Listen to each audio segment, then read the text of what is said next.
Yet another video starting with a picture of the Grand Canyon. And here we can really clearly see all these different layers here, or what in geology we would call strata. And the study of these layers and how they relate to each other and how they help us figure out how old the Earth is what is called stratigraphy. Don't forget that red slides are where you have to take notes. You should have your notes handout ready to go. Don't forget to look for the owl and let me know where he is. And remember to fill in all of this stuff that you see here. So stratigraphy is the study of rock layers, or what in geology is called strata. Each of these layers is called a strata. So basically what we're doing in studying stratigraphy is we're trying to figure out this idea of being able to understand the different relative age of rocks and the fossils that you might find in those rocks based on where they are located. You can also tell a lot about what has happened on the Earth based on how these rocks are faulted and folded and eroded and things like that. So we're going to look into that, and really what you want to concentrate on here is the idea of how we can tell what things are older and what things are younger, relatively speaking. This is something that is a specific type of dating of the rock material and the things found in the rock material on Earth, and it's important to understand that this idea of relative dating, this only tells us how old things are compared to other things. So by using this, we can say that this thing happened first, and this thing happened second, and this thing happened third, but it doesn't always necessarily tell us. It can help us with this, but it doesn't always necessarily tell us exactly when those things happen. There are other methods that we're going to look into later on that tell us a little bit more accurately exactly when these things happen, like say 3 million years ago or something like that. And a lot of that has to do with the idea of radiometric dating and things like that. But right now we're going to be talking about this concept of relative dating, trying to put things in a certain order. So before we get into that, we're going to be talking about different types of rocks here. So we should do a little bit of review of the different types of rocks. So what types of rocks, generally speaking, tend to have layers? Well, that should be an easy one, right? Sedimentary rocks. What type of rocks are formed from cooled lava? Yep, that's igneous rocks. And what are the two types of igneous rocks? Well, they are intrusive and extrusive. So we need to remember all those things. Metamorphic rocks probably aren't really going to play that big a role in what we're talking about here. So those are the main ones that you're going to have to remember for this section. One more thing is, what are those? Do you remember? Faults and folds. That's definitely going to play a key role here. So what do we know about the idea of the age of rock layers? Take a look at this picture, right? So we have this rock layer, and we have this rock layer, and we have this rock layer. What do we know about what happened there? Well, we know that these rock layers were formed from sediment, and we know that it was formed from sediment that was deposited into this area. Maybe there was an ocean here or something like that, or a desert or something, where all this sediment was being deposited, and then it lithified, it got cemented and compacted and all that stuff and turned into rock. And then some other time later on, you have this layer being deposited on top of it. And then some other time later on, you have this layer deposited on top of that. And so we can pretty clearly say that this layer here is the oldest layer, and this top layer would be the youngest layer. What does that also tell us about these guys that we find in here? Well, I think you can make a pretty clear conclusion that if this rock layer is older than this rock layer, then this fossil is older than this fossil, because these fossils must have been put here when that sediment was being deposited, or in other words, before it became a rock, right? You can't really get those animals in there once it becomes a rock. They have to get there when it was mud or sand or dirt or things like that. So these guys must have been here when this sediment was deposited, so we can kind of basically say that this fossil is the same age as this rock. So the deeper we dig, the farther back in time we go. The older rocks are on the bottom, and therefore the older fossils are on the bottom, and the newer rocks and newer fossils are on top. All right, so let's talk about this idea of putting some things in order. So think about what happened to this basement. I want you to try to think about the order in which things would have to happen in order to get ourselves to this picture, okay? So first it was cracked and then it was repaired, right? I think that's fairly obvious here, but let's think even a little bit further back than that. Put these things in order here. Which thing happened first, which thing happened second, which thing happened third, and which thing happened fourth. I'll give you a second to look at these to try to figure it out. All right, you think you got it? So I would say it has to be in this order, right? First, the basement had to be built, then it had to get a crack in it, then somebody came and filled that crack up with some stuff to repair it, and then you get to the point where you see the present day basement that is obviously there and had a crack in it and is now filled up. Okay, so that's pretty easy, right? So keeping that in mind, what happened to this rock? Think about the steps that we just talked about, right? We talked about the idea of the basement being made, and then the basement getting a crack in it, and then the basement being repaired, right? And this is pretty similar right here. This is a rock, right? So what happened to this rock? Well, it looks to me like the rock was there, then the rock got a crack in it, and then right in here you have what is called an intrusion. This is where some magma or lava filled up that crack and hardened and became an igneous rock. So think about the order in which these things had to happen. The rock obviously had to be here first before it got a crack in it, then it got a crack in it, then this magma filled up the crack.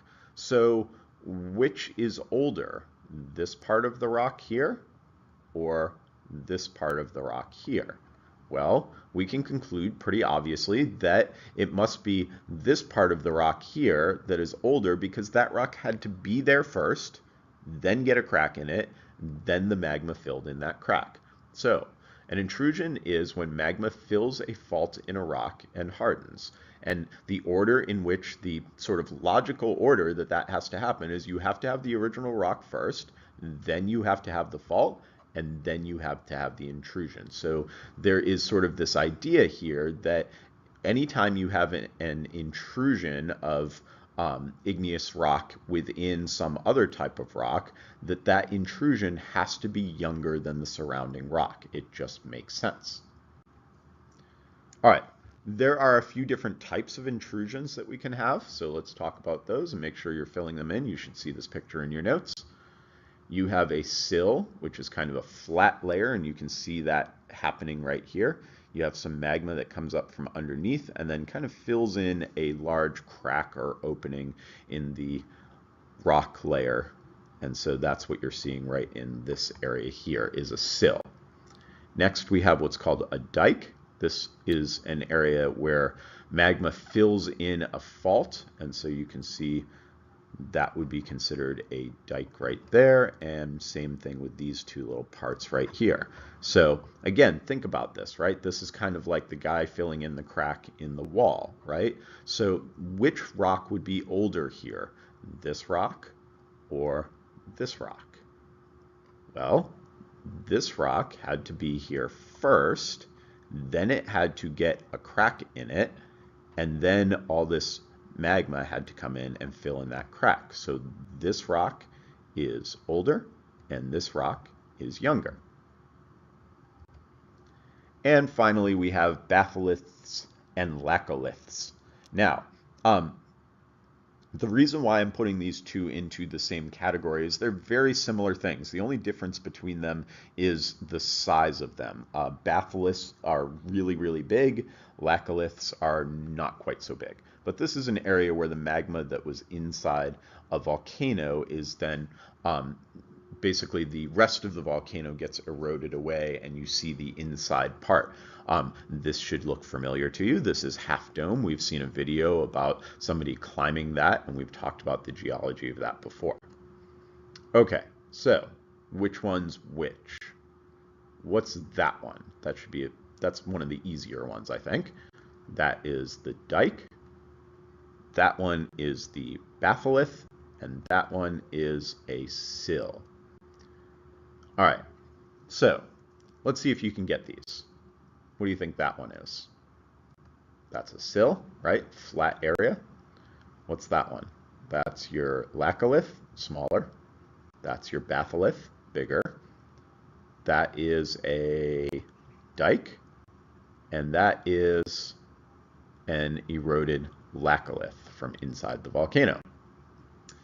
You might remember talking about this. This is a picture of shiprock. We talked about this, and this is an example of these things that we're talking about here. So that's a nice different look at it. So we have this big area right here, right?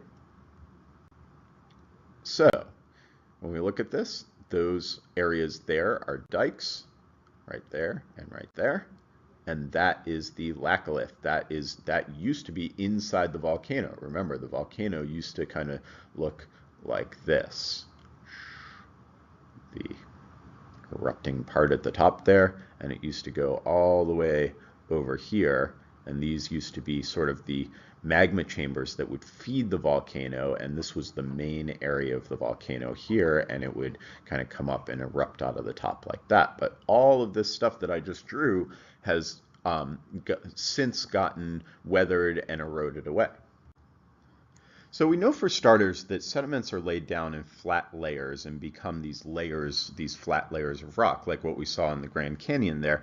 But we also know that the Earth is a dynamic system. That means it's constantly in motion. We have this plate tectonics thing going on. And unfortunately for geologists, this makes their job a little bit difficult because although the layers were originally laid down in these nice flat horizontal layers, things happen over time, and you get all sorts of plate tectonic movement, which causes folds and faults and kind of messes that system up a little bit and makes it a little bit more difficult to figure out which layer was underneath which layer and which layers line up with other layers. We saw this when we talked about faults and how the layers get kind of moved around, and so layers aren't really lined up with each other on one side of the crack and on the other side of the crack. So this idea that I'm talking about here is what geologists call unconformities. When you conform to something, that means you kind of go with the flow. You go with what everybody else is doing. You don't really mess around with anything. If you are an unconformist, that means you kind of go against the rules. You do things differently. And so when we're talking about unconformities, we're talking about this idea that the basic rule is that layers are horizontal, but some of these rocks don't play by those rules because they've gotten moved around. It's important to understand that they originally did play by those rules. They originally were in flat layers, but because of all the movement of the Earth, they get kind of, that changes a bit and they get moved around. So these are breaks in the geological record caused by erosion, deformation of crust, or lack of sediment deposits. So this could be the faulting and folding of rock, and it also could be the weathering and erosion of rock, because sometimes if enough weathering and erosion happens in certain areas, we can wear away an entire layer of rock, and then it can appear to just be gone from the rock record. So we have a few different kinds here, and you're going to have to really pay close attention to this because a lot of these names sound very familiar, so it's a little tricky to remember which one's which. All right. So our first unconformity is a disconformity. So this is where rock is eroded at the surface. And for each one of these, I'm going to show you a little video clip that sort of explains how this works. So here comes the first one. An unconformity between two sedimentary rock sequences is called a disconformity. Let's reconstruct how this particular disconformity formed. When sea level was high and an ocean covered the area, several marine sediment layers were deposited and lithified into rock. As sea level fell, the rock layers were exposed subaerially, and an erosional landscape formed atop the sequence. After millions of years of erosion, sea level rose again and covered the region anew with a shallow sea. New layers of marine sediments were deposited and lithified. The former marine rocks are now once again exposed subaerially, and the disconformity is evidence of at least two separate incursions of the sea into this region. All right, our next unconformity is a nonconformity. This is where rock is eroded so much that the layer underneath is completely exposed. And here's another video for you. An unconformity between non-sedimentary rock layers, such as igneous or metamorphic rocks, and sedimentary rocks is called a nonconformity. Let's reconstruct how this particular nonconformity between granite and sedimentary rock formed. When sea level was high and an ocean covered the area, several marine sediment layers were deposited and lithified into rock.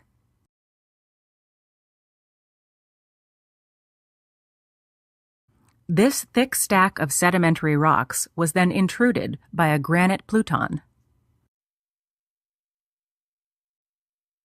Long after the intrusion had cooled into granite, erosion cut down into the intruded rock layers.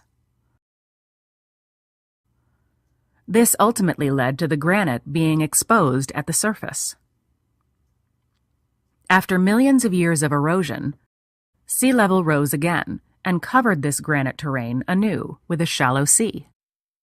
Today, marine rocks above the granite attest to a long history of deposition, intrusion, erosion, and a subsequent repeated incursion of the sea into this area. Okay, so in this picture you can see the nonconformity right in this area here. This is kind of where the idea here is that there was layers that built up to this area, and then there was an intrusion that happened, and then all of this layer got worn away and kind of exposed this intrusion, and then more layers were put on top of it. It's a little bit complicated, but that's basically the idea. And last but not least, we have an angular unconformity. This is where rock layers are tilted and then eroded. This is going to be coming from when we have folding happening, right? So this is kind of, this area here you can think of as it used to be a fold that kind of went like that, like a syncline or an anticline, right? But at some point, all of this stuff up here got eroded away, and then you had more sediment deposited on top of it. So here's a little video clip that'll show you that. An unconformity between folded or tilted rock layers below and horizontal sedimentary rock layers above is called an angular unconformity. Let's reconstruct how this particular angular unconformity formed. When sea level was high and an ocean covered the area, several marine sediment layers were deposited and lithified into rock. These rock layers were then deformed during a regional mountain building event, forming anticlines and synclines. These folded rock layers were exposed subaerially, and an erosional landscape formed atop the sequence. After millions of years of erosion, sea level rose again and covered the region anew with a shallow sea. New layers of marine sediments were deposited and lithified. The former marine rocks are now once again exposed subaerially, and the angular unconformity separates those layers below who have experienced a mountain building event from those above who were last deposited in a shallow sea. All right, take a look at your notes. See if you can figure this out. See if you can figure out which one's which. So what's this first one on the left here? Can you figure it out? That is a disconformity. The second one, which one's that with these angled layers? That kind of gives it away, right? That is an angular unconformity. And the last one, where we have this intrusion kind of sticking up through an extra layer here, what's that one? That is a nonconformity. If you can get those, you're on the right track.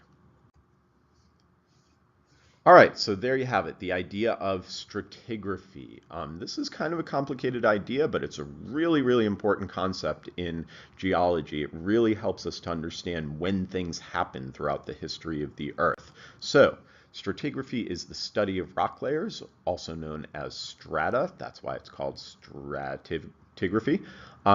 You have intrusions, which include things like sills, dikes, batholiths, and laccoliths. And remember, intrusions are always younger than the rock they intrude into. You can't have magma filling up a crack in a rock that didn't exist. It doesn't make sense. The rock has to be there first, then the crack, then the intrusion. The intrusion's always younger than the surrounding rock.